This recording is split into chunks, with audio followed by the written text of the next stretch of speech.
Appreciate that. We've got a great presentation for you tonight. We know that you'll really enjoy it, and there's going to be a lot of folks that are going to be disappointed that they didn't make it.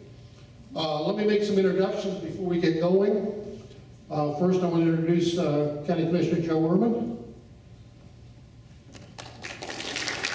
We've got County Commissioner Laura Moss. There she is. She's in the back waving, jumping up and down.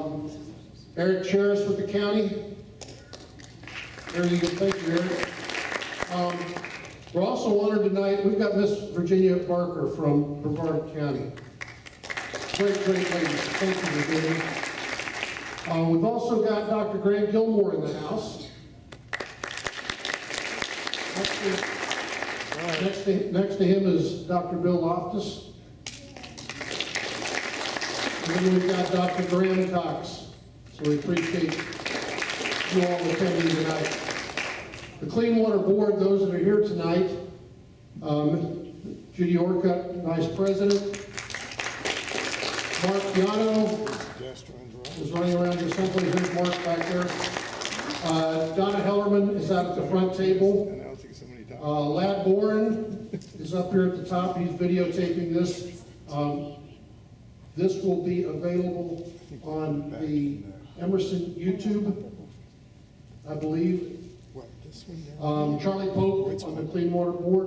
Charlie.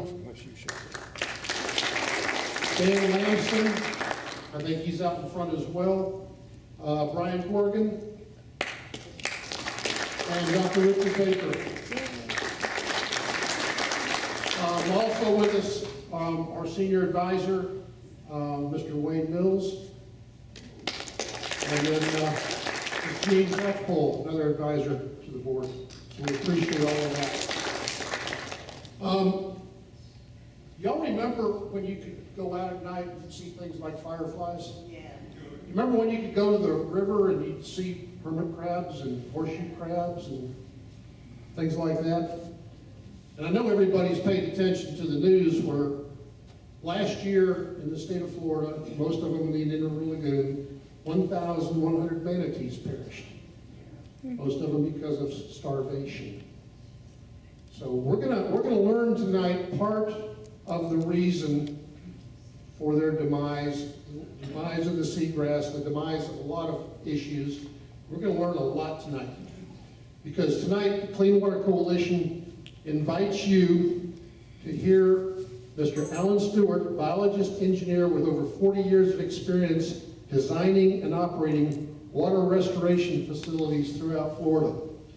The typical approach to get rid of invasive plants that can clog your waters is to use toxic herbicides to kill plants in and around the water.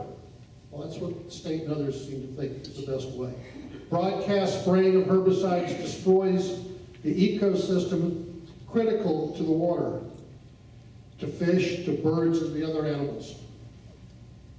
Dead plants release their nutrients into the water, causing more pollutants and muck buildup.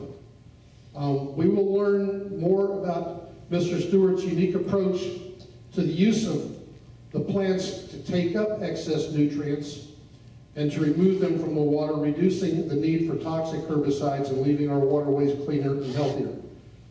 Mr. Stewart has earned his degrees in zoology, engineering, and environmental studies. He also served, we were pretty much in the same area at the same time. He served as a Navy corpsman assigned to the 3rd Marines during the Vietnam War. So please welcome with me Mr. Allen Stewart.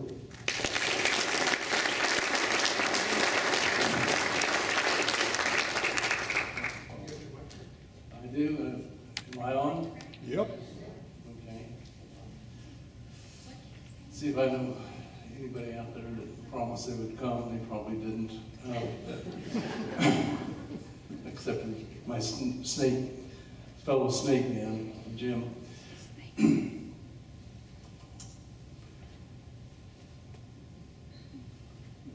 Okay, this is going to be fairly comprehensive. I'll go through it as quickly as I can and still make it understandable. At the end of the session, we will have some questions. Is that right? Question and answer period. Yeah. I want to thank the Clean Water Coalition and all of you for providing me this opportunity to talk with you about aquatic plant management. By the way, I grew up in Brevard County on the Indian River and enjoyed the river immensely as a child. Did you start the recording? So we asked the question, how does aquatic plant management impact our water resources? How does extensive use of herbicides compare with the alternative approach of mechanical harvesting and nutrient recovery? An approach I prefer to call managed aquatic plant systems, or MAPS. How does aquatic plant management in inland freshwaters impact the Indian River Lagoon? Tonight we are going to offer some possible answers to these questions. If you want more additional detailed material, you can go to my website, www.bsoc.org, and I've written some blogs in there that you might find interesting. I've also written a review, an independent review of the invasive plant management section of FWC. If you would like a digital copy of this, just give me your email address before you leave, and I'll be sure you get that. So let's start with a little thoughtful humor. There's an adage that I saw on a bumper sticker the other day. Every disaster movie starts with a scientist being ignored. The problem is, the disaster we face is not a movie. The Indian River Lagoon is facing the real disaster. Fish kills and starving manatees are only two obvious indicators of serious problems. Others may be more subtle, but just as foreboding. But these problems are not limited to the lagoon. A disturbing number of major surface water resources are facing similar disasters. It needs to be understood that when inland freshwaters experience excessive nutrient loadings, particularly those loads associated with aquatic plants which have been killed by herbicides, these nutrients can, and often do, find way to coastal waters through large-scale releases, such as through the St. Lucie Canal, from drainage canals such as those associated with what are known as 298 districts, such as the Indian River Farmers Water Control District or the Fellsmere Water Control District, and from residential and institutional herbicide usage to control aquatic plant growth around stormwater or golf course ponds. It may be helpful to begin with a brief review of Florida's environment. Florida has been shaped by modulating sea levels and the deposition of marine and riverborne materials. 20,000 years ago, sea levels were about 300 feet below present-day levels, expanding the state's landward extent by over 100%. Florida at this stage was relatively drier and cooler, represented by shrub and grasslands. The sea then began to rise about 6,000 years ago, and it has had by that time risen to near present levels. This approximates the age of most of Florida's major water resources. Ecosystems associated with these resources during the 6,000-year maturation period established a balance between inputs and outputs of materials and energy. So during these periods, these ecosystems retained a close to equilibrium status and established a high degree of stability.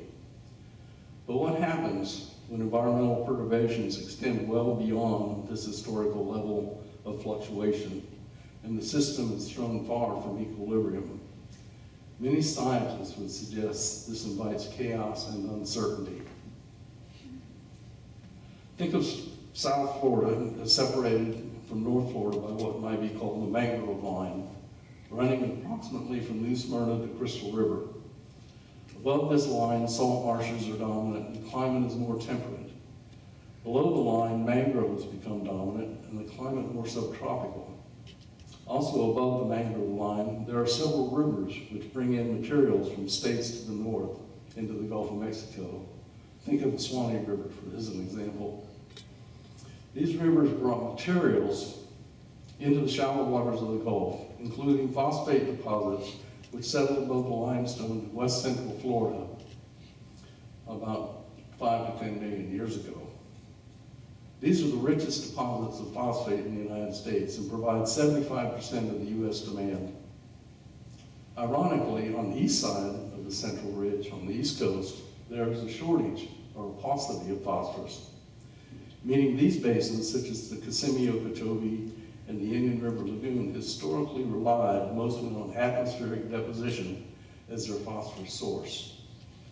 However, with technological development and population growth becoming a dominant factor in Florida, shortly after the turn of the 20th century, new extensive sources of phosphorus entered these watersheds in the form of detergents, fertilizers, human and animal waste, and industrially manufactured compounds. The most impactful nutrients on water quality in Florida are carbon, phosphorus, and nitrogen. As I like to say, the three amigos. I know many of you heard about how damaging nutrients can be to our water resources. And perhaps this is confusing to those who have been always thought of nutrients as beneficial, which indeed they can be. But too much of a good thing can be detrimental. For comparison, imagine adjusting your diet from 1,500 calories today to 15,000 calories per day. Likely your lifespan would be shortened considerably and your quality of life degraded. Systems such as the Indian River Lagoon and Lake Okeechobee are similar. Over 6,000 years they adopted to nutrient inputs with a certain range of fluctuations. How do these systems react when these inputs change by a factor of 5 to 10? Consider just how disruptive this increase in nutrients can be to our aquatic and estuarine systems. The relative magnitude of the disruption of phosphorus dynamics and watersheds such as the Kissimmee and Okeechobee and Indian River Lagoon is shown here. The post-development annual phosphorus loading rates are shown in red, are 5 to 10 times greater than historical pre-development rates shown in purple. So we're increasing the amount of phosphorus coming into our systems by 5 to 10-fold. You know what happens when you fertilize your lawn. It is not surprising that aquatic plants and algae have the same reaction. They become more productive. In lakes and estuaries where the plant and algae production increases because of human-induced nutrient inputs, the system becomes culturally eutrophic. I believe we all know what that looks like. So we have an invasive plant and algae going crazy dilemma in Florida. And these invasive plants and algae often replace those which have historically been important to system stability, such as seagrasses. Excessive nutrient stress our ecological resources. To understand the magnitude of these stresses, consider changes in the mean phosphorus concentrations within Lake Okeechobee from about 60 parts per billion in 1976 to 140 parts per billion in 2000, or an increase by over 100%. This increase in phosphorus level in Lake Okeechobee can accelerate the growth of suspended algae known as phytoplankton, as well as highly productive invasive floating plants such as the water hyacinth. The rate of growth of both algae and water hyacinths relies significantly upon the relative abundance of nitrogen and phosphorus when all other factors are satisfied. Studies on water hyacinth growth dynamics showed that under optimal conditions, the plant can double its population in about 14 to 17 days. And this is recognized by the FWC, the Fish and Wildlife Commission. Using a dependable growth model, the projected rate of net growth of water hyacinths under varying concentration of nitrogen and phosphorus can be calculated. When we run the model on the Lake Okeechobee total phosphorus concentration of 1974 of 60 parts per billion, we find the average projected growth rate about 1% daily increase. As can be seen in this graph, at the end of 6 months, 1 acre of water hyacinths in 1974 would increase to 3 acres. Now consider present-day conditions when the total phosphorus concentration is as high as 140 parts per billion. The average projected net growth rate increases to 2.2% daily. At this rate, This 1 acre of hyacinths would expand to 12 acres in 6 months, or a 400% increase in coverage when compared to the 1974 conditions. This suggests the core issue FWC faces in their effort to manage aquatic plants is not the plants, it's water quality. So now let's talk about aquatic plant management. Looking first at the use of herbicides. What are herbicides? Almost all herbicides used in Florida are synthetic organic poisons designed specifically to destroy biological tissue. While herbicides are intended to target plant tissue specifically, the direct and indirect negative impacts on aquatic animals and ecosystems has not been thoroughly studied. Herbicide use results in dead plant tissue settling to the bottom sediments, allowing the nutrients within the tissue to redistribute into the water column. In other words, there is no net nutrient removal when you use herbicides. These redistributed nutrients are used by blue-green algae, which in the absence of competition from aquatic plants, which have been destroyed by herbicides, can develop into harmful algal blooms, as is being experienced on Lake Okeechobee, as well as the Indian River Lagoon and other Florida waters. Eric Sutton, the executive director of FWC, in December 11, 2019, at an FWC meeting, was clear about his concerns regarding herbicides when he said, "We would like to see a future that doesn't have to rely on herbicides for treating invasive plants. Could mechanical harvesting of nutrient removal and recovery meet this need?" From 2013 through 2020, FWC spent an average of $16 million annually on aquatic plant management, of which over 94% was on herbicide applications. The remainder was on mechanical and other methods. For the same period, an annual average of over 414,000 pounds of herbicide was applied over 65,452 acres of aquatic plants. Cost per acre for herbicide application over this period averaged $254, with $133 per acre for floating plants and $508 per acre for hydrilla. In Lake Okeechobee alone, for the same period from 2013 to 2020, an annual average of 11,723 acres of floating plants were treated with herbicides. This acreage contains about 351,000 pounds of phosphorus, or about 175 tons. The total maximum daily load allocation for phosphorus to Lake Okeechobee calls for a reduction of about 346 tons per year.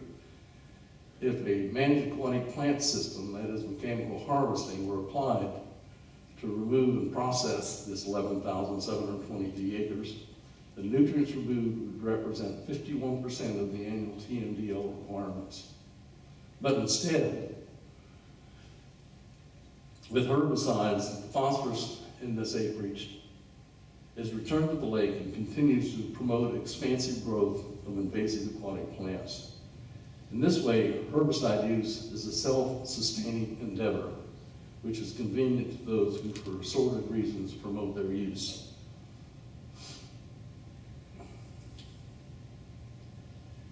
Let's look at this another way. 1 acre of floating plants weighs about 100 wet tons. Of that, about 5 tons are dry material. And these can be expected to hold about 30 pounds of phosphorus.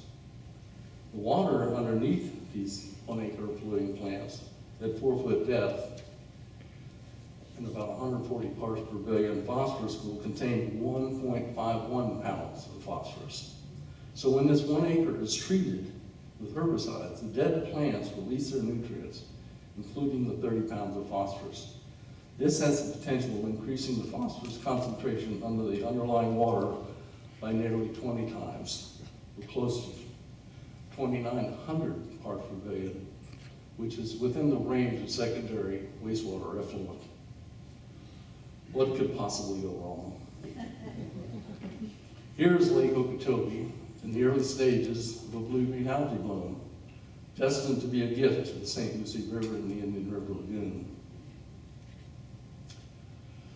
Listed here are more obvious of the advantages and disadvantages of herbicide use and how these compare to managed aquatic plant systems. Note the disadvantages are in red, the advantages shown in blue.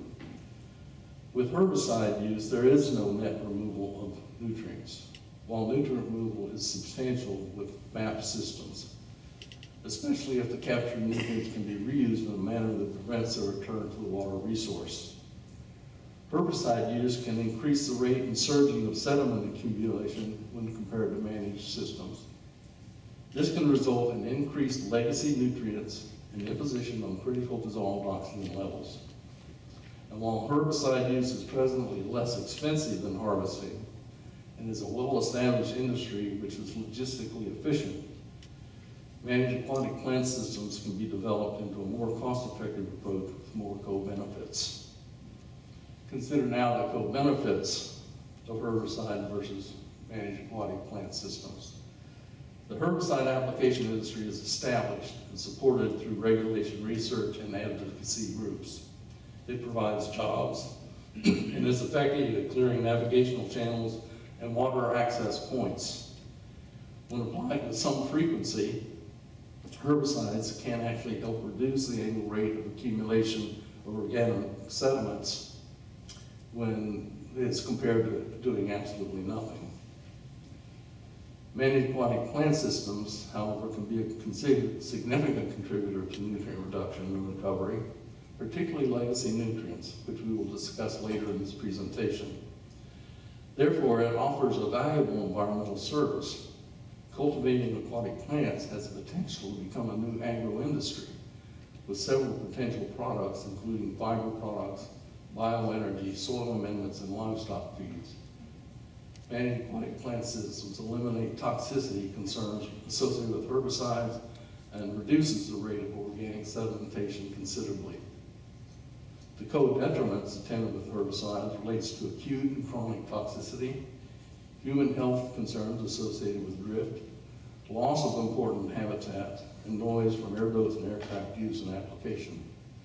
Co-detriments with mechanical harvesting may also include noise and aesthetic concerns. There may be some minimal taking of aquatic animals such as turtles and fish, and MAPs may not always be applicable in shallow, marshy areas. I know FWC is now actively conducting field investigations into an innovative approach to harvest, process, and recover fluid in aquatic plants with a group called Aquaculture Technologies. I commend them for moving in this direction. This is a vanguard project and hopefully will facilitate further refinement of mechanical systems and the subsequent recovery of nutrients. But it's going to take political will and patience on their part to bring this to a level where it is used throughout the state. As you may have noticed, my preference is to use the term managed aquatic plant systems or MAPs rather than just mechanical harvesting. As harvesting, to be cost effective, should be integrated into a comprehensive system which may include transport, volume reduction, mechanical dewatering, pumping, storage, final processing, and final product disposition. We can categorize MAPs as three types. What I call in situ, meaning within the actual surface water body, unconstrained MAPs, in situ constrained MAPs, and what I call external kidney systems. In situ constrained MAPs involves bringing harvesting equipment into the vicinity of the unconstrained wild stand of aquatic plants. The harvest is transported to a land-based receiving area with or without pre-processing and final processing. Shown here is the typical in situ constrained MAPs using large paddle wheel harvesters targeting hydrilla on Lake Toluca, capable of about 1 to 1.5 acres per hour at a present cost of about $500 to $1,500 per acre. Disposal of material is with nearby spoil sites with no processing or recovery. For smaller jobs, amphibious harvesting units are being used in Florida by several local governments. These are helpful in smaller canals and stormwater basins and offer the advantage of mobility and easy water access. Another approach to in situ unconstrained maps is the PC main facility designed by Keith McCauley. Is Keith here? He was going to come tonight. Oh, okay. You're heading back there, Keith. Keith is the stormwater director for Indian River County for several years. He's from Vero Beach, and his work and his designs are innovative and have been helpful in getting Indian River County up to date with some of their TMDL requirements. And we'll go over some of these other ones later. But this facility facilitates removal of free-floating aquatic plants and debris from the Indian River Farm's main canal at Vero Beach before it discharges into the Indian River Lagoon. This facility has been in operation for over 10 years, and its removal of nutrients is recognized by DEP within the Central IRL Basin Management Action Plan. It typically has reduced operating costs when compared to paddle wheel harvesters. So, let's tap into our creative imaginations a little bit. What might a more comprehensive in situ maps look like? Consider, for example, the 20,000-acre West Lake Toba-Caliga just south of Kissimmee. It is overgrown with hydrilla, which can interfere with accessibility. If managed properly, however, hydrilla provides excellent fish and wildlife habitat. So the objective is not to eliminate the hydrilla, but rather keep it at manageable levels, much like you would do with your lawn. Presently, herbicides are used to do this, but they bring all the negatives, as previously noted. How then could the hydrilla be managed effectively using in situ map systems? One concept presented in a recent paper I did would involve a series of 11 stations, from which each station would be about 1 square mile and serviced by 2 paddle wheel harvesters. But rather than hauling wet material long distances to a disposal site, a floating processing and pumping facility would be used to receive the harvested material, chop it, and then pump it to a land-based composting facility through a submerged, high-density polyethylene manifold pipe. I suspect many of you might wonder how obstructive these floating stations might be to boat traffic. So I put this in perspective on this map to scale, showing each floating station. Can you see them? The little white dots? I would suggest with proper lighting, these stations would be no more obstructive than typical channel markers. This is a rough caricature of a typical station operation with this plan. The chop material will be pumped to a land-based facility where it will be windrow composted and converted to an organic soil product.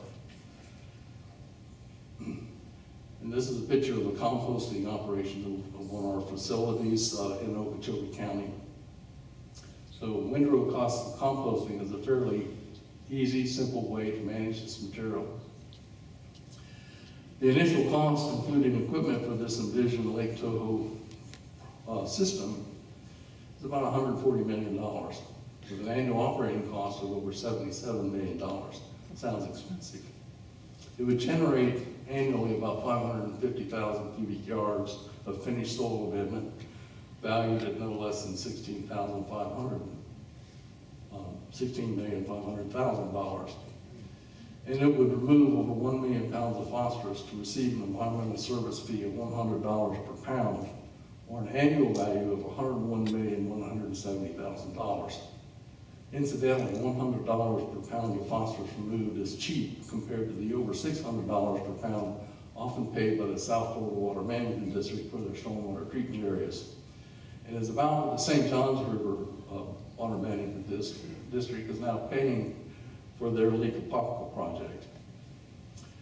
With this project, the projected annual return would be $42,831,000, or a 20-year internal rate of return of 30.7%. Of course, we may be some time away from a project this ambitious, but it's the type of innovation that could turn a project from an expense to a profit center. The technologies involved, harvesting, chopping, pumping, floating processing facilities, submerged manifold pipelines, are established and well-known technologies. and the Florida market is strong for organic soils as would be generated by such a project. But can in-situ unconstrained maps programs be implemented effectively on a smaller scale? I would suggest they could, if public and private sectors are willing to form meaningful partnerships. Consider this concept, and there certainly would be many others to consider. Say a service contractor is given a long-term contract to employ mobile amphibious harvesters, such as the one I'd shown you previously, to remove aquatic plants from local drainage ditches, smaller canals, and stormwater ponds. As part of the equipment inventory, the contractor would include a mobile chopper and pumping unit and 3,000 to 7,000 gallon modified tanker trucks. The contractor would unload the harvester into the chopper pump, which delivers the material in a slurry form to a tanker truck. The truck would then take the material to a centrally located processing area where the slurry is unloaded to a dewatering pond, and the settled solids eventually moved into compost windrows. The finished compost then is sold throughout the state, either as bulk or possibly as retail. The agreement with the local entities would include assurance of performance with return of a fee per acre harvested at a rate similar to the cost of herbicide use, a fee for each pound of phosphorus and nitrogen documented as removed from the watershed, and monies from any sales of the final product. The agreement could be strengthened if the contractor commits to a percentage return to the entity from gross product sales. Costs related to nutrient recovery may be eligible for reimbursement from the federal, state, or local agencies, and would be credited to the BMAP effort. Let's move now to in-situ maps in which the plants are constrained by engineered barriers. Harvesting is done periodically to remove portions of the crop, and the harvested material transported to a land-based facility or for further processing. As shown here, this approach is presently being used by the Chinese to remove nutrients from their reservoirs and to impede development of harmful algae blooms, and to manufacture valuable products. Here you can see they're harvesting, and they are making some products out of this material. So this is being done. The idea of employing an in-situ constrained maps in Florida, however, has not been well received by CWC, as they apparently consider cultivation of plants within a lake in which they are typically targeted for wholesale destruction to be anathema to their goals. It is, however, actually a viable fight fire with fire approach, and I have proposed such a plan for Noonan's Lake near Gainesville, as shown here. This would be a demonstration project and would have the advantage of being near the University of Florida research facilities, which would allow its performance to be closely monitored. So now let's go to external kidney systems. These are highly engineered, involved, integrated unit processes to enhance water quality and to optimize crop quality and yield. Basically, it's a farm, and it most resembles a hybrid of agriculture and water treatment. And its design and function require expertise from both disciplines. It may be viewed perhaps as an agricultural solution to an agricultural problem. For a sizable percentage of nutrient pollution finds genesis in agricultural activity, as we all know. Shown in this schematic is a conceptual layout of a kidney system, which would reduce nutrients within Lake Okeechobee or from tributaries such as Taylor Creek. Note it involves a system in which 4 unit processes are in series: an initial receiving and settling pond, followed by water hyacinth cultivation, and then an algal turf scrubber, which I will explain later, and finally a managed wetland system.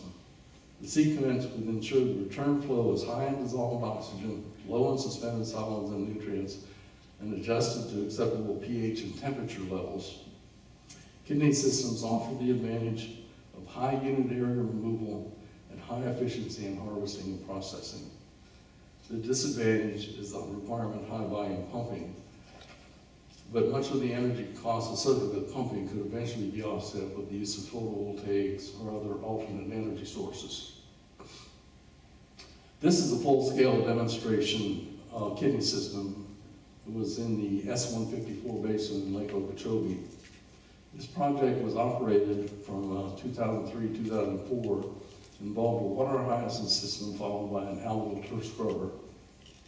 The project was effective in reducing phosphorus by 83%. During operation, more efficient harvesting processes were developed, including the lightweight PTO-driven clamshell harvester, shown here, and the use of modified forage chopper to reduce harvest volume. The harvest of hyacinths, as well as the algal biomass, composted effectively with simple windrows. Also during the operational period, close to 1 million pounds of wet chopped water hyacinths were fed to dairy cattle with positive results. That was at MacArthur Dairy. While not at this project, an earlier anaerobic digester was used to convert chopped water hyacinths into biogas. So this is a usable resource and can be of some value. Shown here is Indian River County's Egret Marsh Stormwater Park, which Keith was the primary designer. Just after its completion in 2010, it includes an algal turf scrubber, followed by a series of lakes and constructed wetlands, including a wetland built specifically to promote the use of the threatened wood stored. This facility is still in operation and contributes to the DMAP effort. Here, you can see the algal turf scrubber at Egret Marsh. And this is another one that's called Osprey Marsh, which services the utility department. Harvesting of the algae is done using a small tractor with a modified blade. The tractor moves the biomass into a down gradient rake. Then the material can be moved into composting rows, or it can be moved off-site. USDA, by the way, did studies on the quality of the finished compost and found it superior in many ways to commercially available peat products. By the way, here you can see the wood storks, which use the wetlands created for them. And if you ever get a chance to visit that, there's a video Indian River County has put out on this facility. It's quite good. This is the aerial of another kidneys maps built by the county known as Osprey Ecos. And Keith McCauley also designed this one as well. It receives flow as a combination of the Osprey Marsh effluent and water from the South Relief Canal. It's designed for water treatment, habitat creation, and as a nature park. Much of the land prior to the construction of Osprey Acres was an invasive plant such as Brazilian pepper. These pictures attest to the environmental enhancement provided by this project. And it's really quite nice if you get a chance to go out there and walk the trails. As mentioned, MAM systems are well suited for reduction of legacy nutrients, as well as external nutrient sources. So why are legacy nutrients so important? Legacy nutrients are those excessive external nutrients which are retained within the water resource and its watershed, typically within the sediments and the aquatic vegetation. For some period, these legacy nutrients are sequestered by the sediments in the vegetation and are not released to the water column. So it appears they're sufficiently removed from the internal nutrient dynamics. Eventually, however, the sediments become overburdened with nutrients and they start to leach back into the water column. Similarly, vegetative overgrowth will also leach nutrients to the water column through the sediments, and this can be accelerated with the use of herbicides. In such cases, these legacy nutrients become major nutrient contributions to the problem. It is the consensus among involved scientists that if we do not address legacy nutrients, we cannot restore or protect water quality or avoid severe ecological disruptions, such as the extensive loss of manatees. After decades of warning from the scientific community, the importance of legacy nutrients to water quality and restoration, the agencies are finally paying attention. Here's an excerpt from a letter I wrote to the Lake Okeechobee Technical Advisory Committee in 1987, suggesting they take sediment-held legacy phosphorus seriously. In 1998, Carl Havens also brought attention to the concern. In 2015, the University of Florida Water Institute was emphatic about the relevance of legacy phosphorus noting that new strategies are needed and that water quality restoration is seriously impeded by the impact of these legacy nutrients.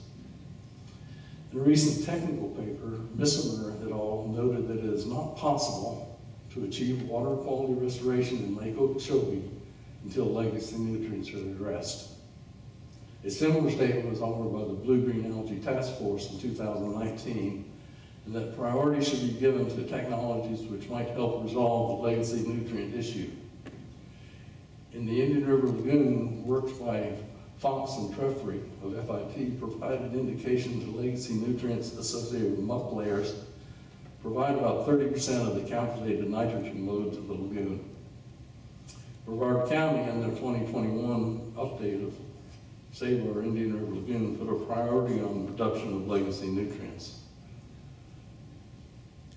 The conclusion is the goals of the BMAPs, Basin Management Action Plans, and effective water quality restoration is not possible if legacy nutrients are not addressed. So how can MAP systems help in the reduction of legacy nutrients? The general science is easily understood. Consider, for example, the use of herbicides as depicted in this caricature. The guy in the air code is spraying aquatic plants. These plants hold substantial amounts of nutrients, about 30 pounds of phosphorus per acre for water hyacinths, as noted earlier. When the plants die from exposure to the herbicide, their nutrients are released back into the water and into the sediments, building up the legacy load. Eventually, much of this legacy load goes back into the water, which further increases the nutrient levels, which in turn is taken up by the aquatic plants, which are eventually sprayed with herbicides, and it becomes an endless cycle. There is no net nutrient removal. The cycle is self-perpetuating. Now consider the scenario where we use mechanical harvesting and removal. The MAPS process removes the aquatic plants and delivers them to a processing unit where they are incorporated into a viable product, such as soil amendment, and subsequently distributed to an established market. The removal of these nutrients from the aquatic plants reduces the nutrient levels within the water column. This forces an equilibration through molecular diffusion with the legacy nutrients, which are then taken up by the aquatic plants. Hence, there is a net nutrient removal and reduction of the legacy loads. So now let's consider costs, fees, and methods of implementation. MAPS should not be seen as a silver bullet, but should play a critical role in nutrient management as part of the BMAP process. Other BMAP actions which prevent nutrients from entering the water resource are critical to long-term success and should be implemented parallel to legacy nutrient reduction. The actions typically include reduction or elimination of septic tanks, higher treatment requirements for wastewater reuse, fertilizer ordinances, more effective stormwater treatment, protection and restoration of wetlands, flow adjustments to drainage canals, dredging of accessible muck accumulations, effective agricultural BMPs, and that's a joke, and sensible land use strategy, as well as MAPS applications. Considerable development work is required to optimize the viability of the MAPS programs. Logistical efficiency depends not just upon harvesting, but transport, processing, product development, and distribution, and full counting environmental service values. For such development to occur, there's a critical need for private-public partnerships to include an incentive program to entice private sector involvement. This is something that has been missing. To effectively assess the cost of MAPS programs, the value of environmental services must be included. Typically, costs are done over a designated period, say 50 years, brought to a present value. In a 2004 economic study on the 50-year present value of water treatment for phosphorus, the University of Florida Institute of Food and Agricultural Services compared various MAPS options with other technologies, such as stormwater treatment areas as used by the South Florida Water Management District. MAPS was shown to be more efficient in terms of cost per pound and the pounds removed per unit area. The cost per pound of phosphorus removed through STAs range between $167 to $811 per pound. MAP's costs per pound can be expected to be at or below $100 per pound, excluding any return from product sales. So if a MAP's contractor will be to be paid $100 per pound for each pound of phosphorus removed, there are 30 pounds of phosphorus per acre of floating aquatic plants. The environmental service value would be worth $3,000. As the present cost for mechanical harvesting is about $1,500 per acre. This suggests that they would see a net value of $1,500 to be gained by either the contractor or FWC or both. Such an arrangement is called pay for performance. It is already being applied by the St. John River Water Management District on a kidney system based upon a chemical treatment system, so that there is a precedence already being set here. The famous architect and futurist Buckminster Fuller suggested that pollution is nothing more than a misplaced resource. We need to embrace this idea and use MAPs and similar recovery technologies to regain the value of nutrient pollutants. The extent of potential value of comprehensive large-scale MAPs programs are shown in this table. If the fees for actual aquatic plant removal is included, a contractor may realize a return of $1,300 to $5,000 per acre. If the cost of aquatic plant removal is returned to FWC, then the value would be $300 to $5,000 per acre. This may seem a bit confusing, so let's go over a possible implementation scenario. Begin with the Fish and Wildlife Commission's Invasive Plant Management section issuing a contract for removal of floating aquatic plants on an impaired lake or tributary at the rate of $1,500 per acre. The selected contractor satisfactorily conducts its work and collects the $1,500 per acre and then delivers the plants to a composting processing facility where they are converted to an organic soil product which they sell to, say, for about $50 a ton. Each acre is found to generate then about 7.5 tons of this product, so the contractor receives from sales about $375 per acre. As the product leaves the facility for delivery to the buyer, the dry weight is calculated and the phosphorus content is determined to calculate pounds of phosphorus removed. As noted, the value for floating plants would be about 30 pounds per acre. Now suppose the stakeholders of the BMAP, the Management Action Plan, and those stakeholders would be counties and cities and some private entities.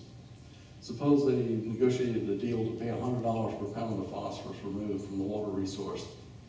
After verification of the amount removed for the weighing and lab analysis, they then pay $3,000 per acre. Now, why would they agree to this price? Two reasons. First, because most other technologies, including the BMAP, cost more than $100 per pound of phosphorus removed.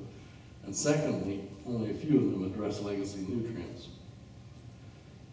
So now the contractor has paid $3,000 per acre from the stakeholders, but they have agreed to reimburse the FWC the $1,500 per acre paid earlier.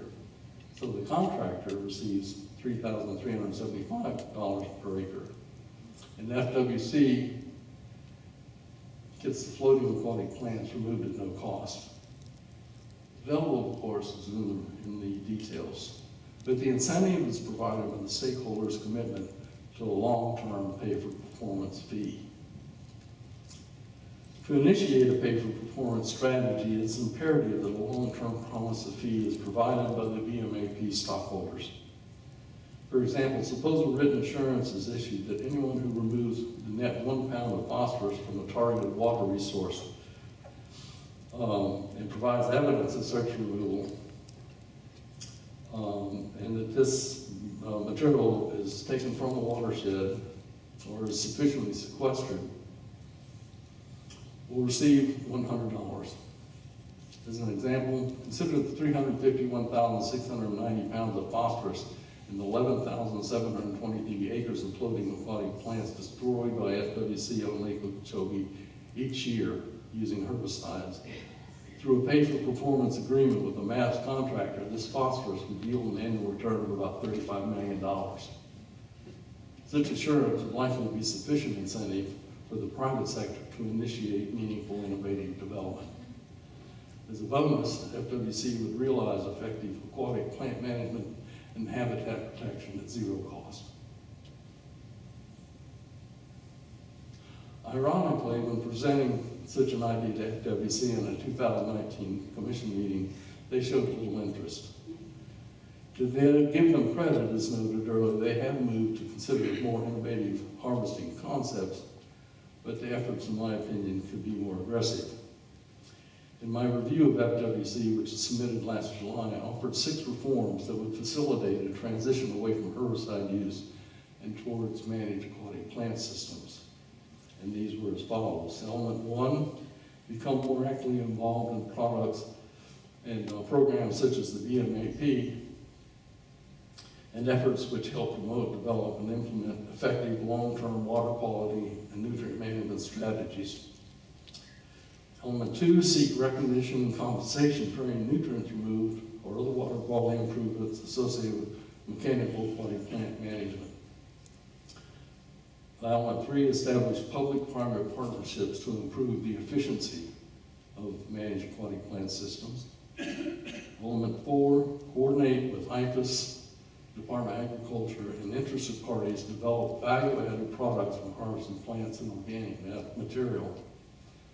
And element 6, monitor and document water quality and ecosystem dynamics associated with both herbicides and MAPS. I've yet to receive any comments from FWC on my report or any other comments on their lake management plans.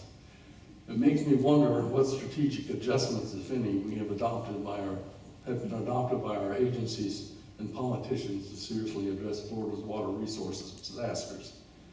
What has been the general approach towards aquatic plant management and water quality restoration? I feel a lack of urgency towards an obvious environmental decline is somewhat like the man falling from a tall building. As he passes by people having drinks on the balcony, they ask him, "How's it going?" To which he replies, "So far, so good." And while we are quick to criticize our leaders and our agencies, we must remind ourselves that we are the ones who elected them. As Over the Possum said, we have met the enemy and he is us. But we must be encouraged by our ability to restore valuable water resources. We can do this. Looking at this before and after picture from the Egret Marsh Stormwater Park, we realize we have the technology which can accomplish this. Now all we need is the political will, and that comes with the ability of we the people to convince our political leaders to see we are serious about this and we are ready to commit ourselves and our resources to make it happen. That concludes the talk. Thank you.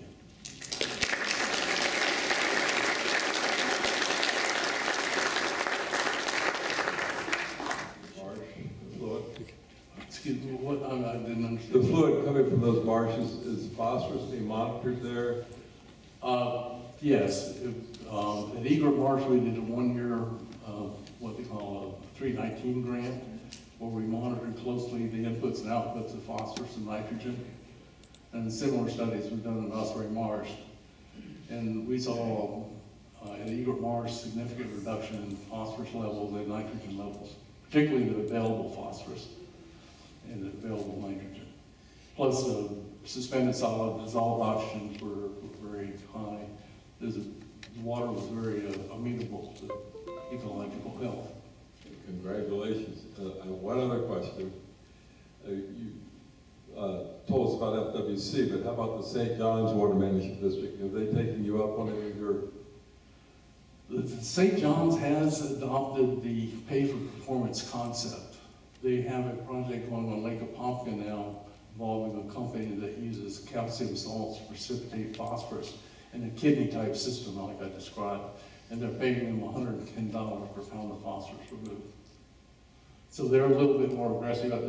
I have talked to the South Florida and South Florida Water Management District, And they would like to do some pay-for-performance projects too, but I think politics gets in the way sometimes. Politics.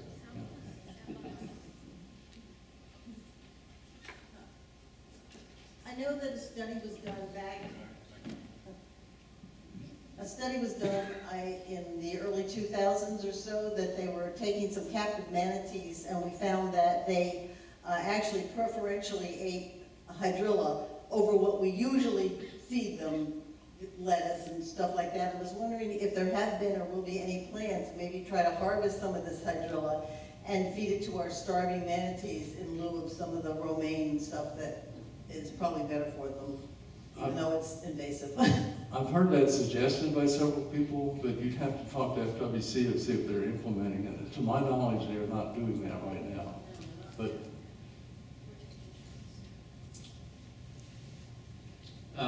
Alan, if I heard you correctly, and correct me if I'm wrong, you're saying that through MAPS, the FWC's aquatic plant management program that's costing them $16 million a year would cost them nothing to accomplish the same thing, and we'd be getting all the massive amounts of nutrients removed from our waterways?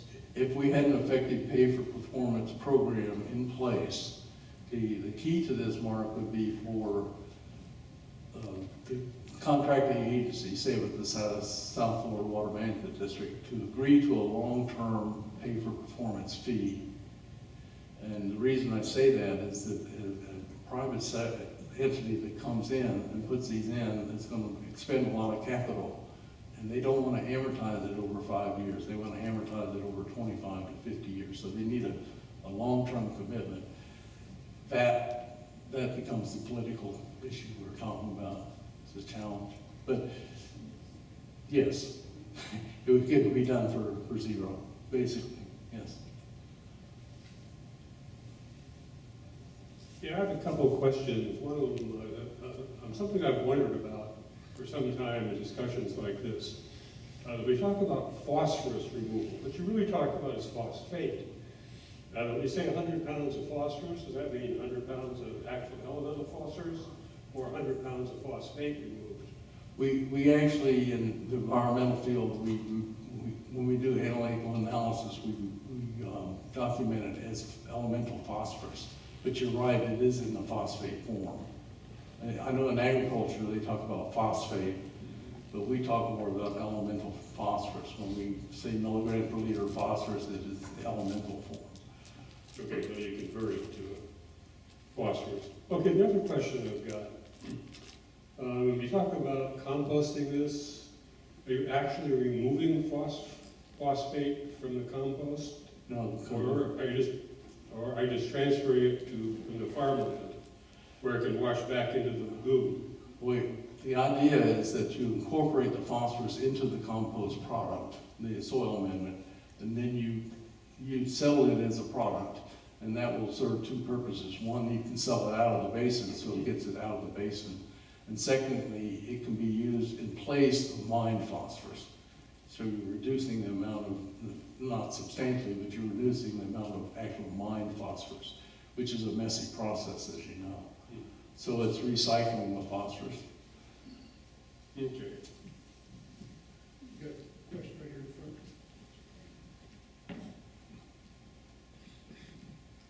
Yes, you were talking about the 16 million a year average, which we both have looked at the records on that quite a bit. Mm-hmm. One thing that stumps me, I can't get into a straight answer from anybody, is how could Applied Aquatics, only one of the 18 contractors that spray herbicides, get 20 million? Their contract's for 20 million, and it's only 16 million, and that's not including the other contractors or the herbicides themselves, which is, if I recall correctly, about 7 or 8 million a year. Is that correct? Yes. So I don't know whether I'm buying that 16 million price that we see in the fiscal reports. Well, I calculated that from their reports, and, there's some inconsistencies here that I can't explain for you either, Jim. Yeah. You know what I'm talking about. I know what you're talking about. We need to see all the contracts to see how much all that adds up to. Yeah, they need to be scrutinized a little closer than they have been, for sure. Richard Baker behind you, Pat.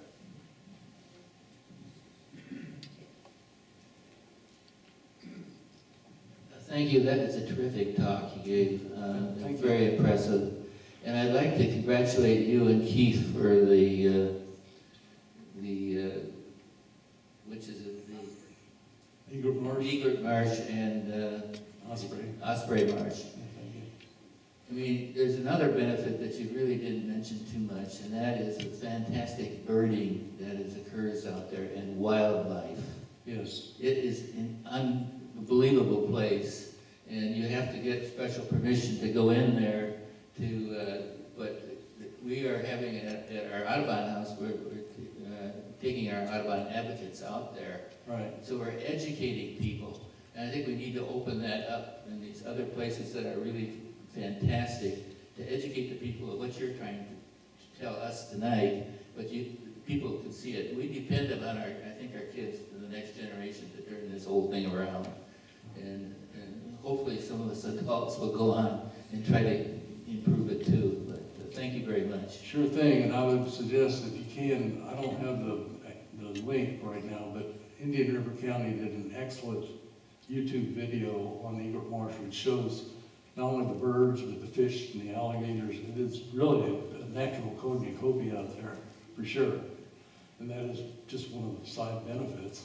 And some of the algae that you harvested and drying, I don't think it's all being used as much as you could be too. I think that we somehow need to get the public, somehow get it out to the public to utilize. Yeah, I agree, and this is one of the problems in implementation is when you're dealing with water treatment people, they don't see the agricultural aspects of this, and you need to, I think I alluded to that, you need to meld the two together, and that's the next thing that needs to happen.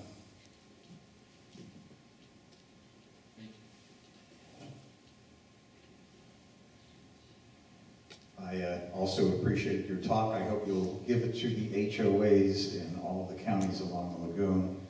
I wrote something exactly like what you presented for my HOA, and it has gone absolutely nowhere.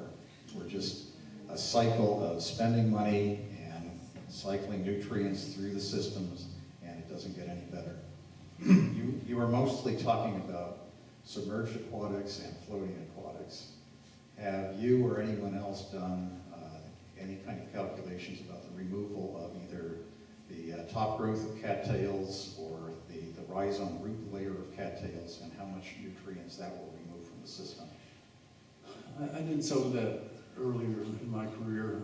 Yeah, the growth rate of hydrilla and floating aquatic plants is substantially higher, but that doesn't mean that removing cattails and other invasives doesn't contribute to the nutrient removal. Certainly it does. And they can be composted as well, or whatever. Yes. Sure, but you think in a relative sense then they're not probably going to be as worthwhile to remove? Well, they won't provide you as much Thank you. nutrient removal per unit area, Gotcha. but that doesn't mean they're not worthwhile to remove. All right. Thank you. There's a lady back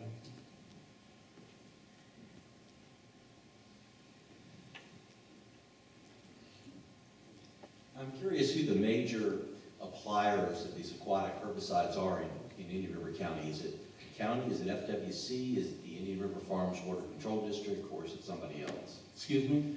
I'm interested in who are the major users of these aquatic herbicides in our county. I've always thought that a lot of it was Indian River Farms Water Control District, but is that true, or is it FWC, or is it the county itself? Who are the people that are putting down all these herbicides in the water? In Indian River County, I'm sure it's a group of people. I don't know the distribution. I know that FWC takes the lead in invasive plant management in the state, but the individual water management, water control districts, as well as the water management districts and the individual counties, all have their herbicide programs. I don't have the distribution for that. I know that FWC does a lot of it around the state, usually on the major service waters. Thank you. Mhm.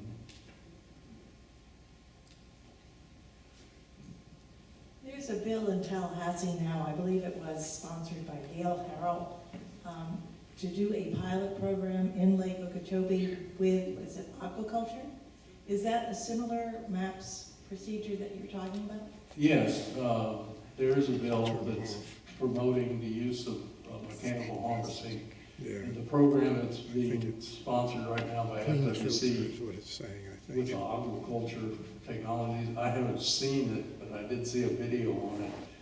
They're basically pulverizing the water hyacinths you're and then gonna- spreading them on pasture land, so hoping that the grass will take up the nutrients. You know, it's a start. It's a start. But we probably need to be a little bit more aggressive in pursuing this. And I'm glad to see the private sector is starting to get interested in the idea, and that the legislature is actually considering this. So that is encouraging.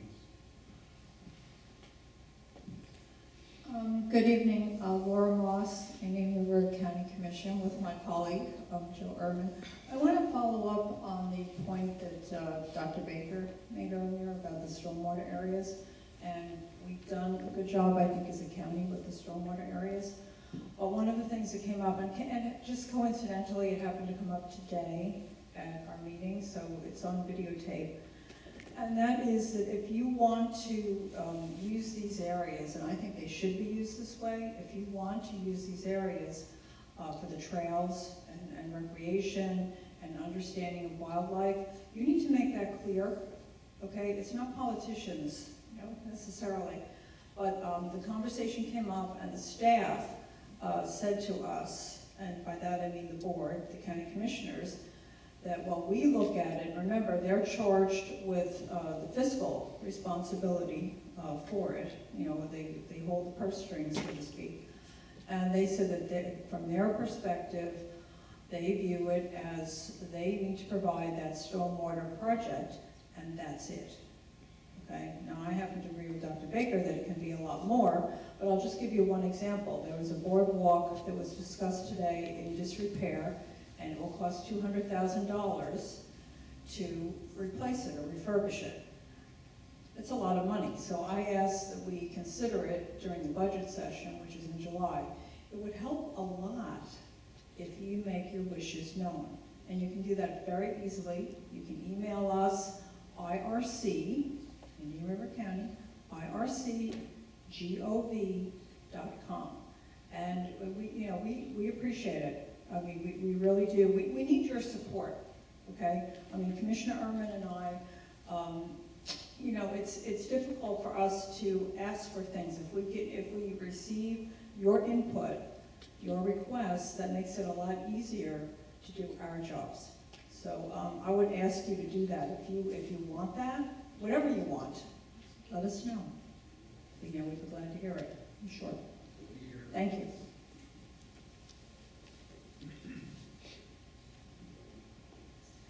Anyone else? One behind you, Pat. Dr. Graham Cox. I want to respond to the gentleman's question about who's actually spraying this stuff, spraying the herbicide. If you want to play agency pinball, this is the perfect topic to do it with, because whenever you ask questions of one of the water management districts or the FWC or the city or the county, you will get fingers crossed in all directions saying it's not us, try that.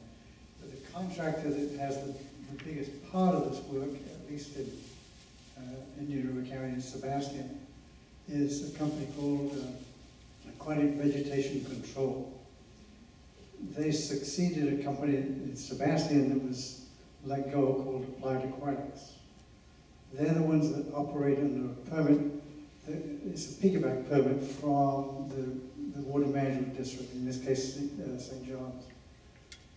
Sorry, it's the 7 water management district. It is very frustrating to try to find out who actually does what, with what chemicals. And if you want to play pinball, be my guest. The problem with AVC, which is in contract, it's got a piggyback contract with the city of Sebastian, is they have a system that they apply. I'm not going to criticize them for everything, but for the things that they told me, that they will come through on the canal system in Sebastian, and they want to replace, in due course, the invasive aquatics with the native aquatics, native plants.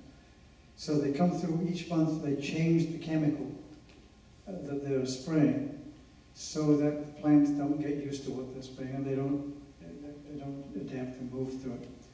The idea being that if you kill off the invasives, then what follows are the native plants will follow right through.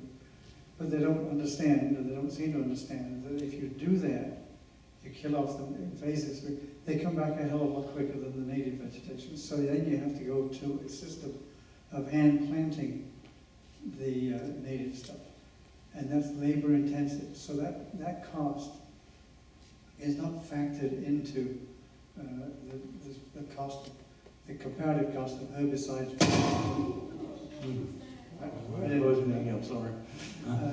So it's a chase, it's a sort of pinball machine trying to figure out who's doing what, but you're also chasing your tail trying to figure out, is there a better system to control invasives in the canal system? It's a great job if you want to do it. It's a comment, not a question.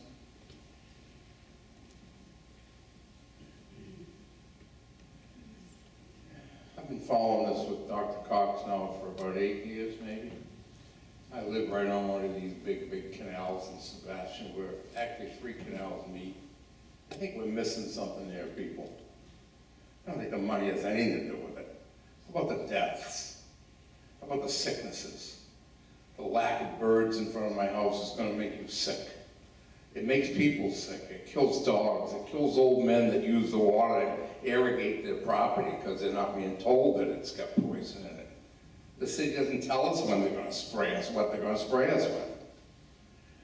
And I've been accused of saying you can't say that stuff, you know. You can't call me a murderer. But what's happening here, folks? Do we have any, is our wildlife, how's the fishing doing? No, we're in trouble. I don't think it matters what it costs if you want the world to stay the world. I mean, David Attenborough should be in every single school system, but he's not. They won't show that stuff. We're missing something here. I don't think it has anything to do with the money. I know everybody says it's the money. And the latest catchphrases from the big wigs, why are you doing this? Why are you doing this? Is because the new catchphrase is because it's not illegal. It used to be flow of water, this, that, all this other baloney. This year it's not illegal. Period.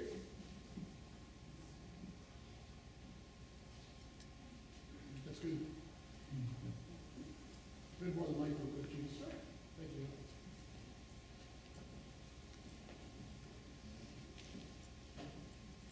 Thank you all very, very much. Thank you to the Emerson Center. Thank you especially to Mr. Allen Stewart.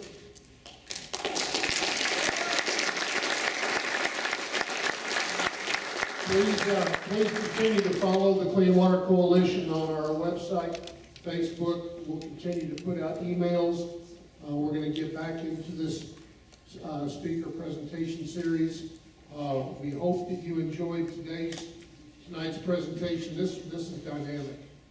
And this is one of the issues that's causing our water quality issues in the lagoon and in the freshwater areas.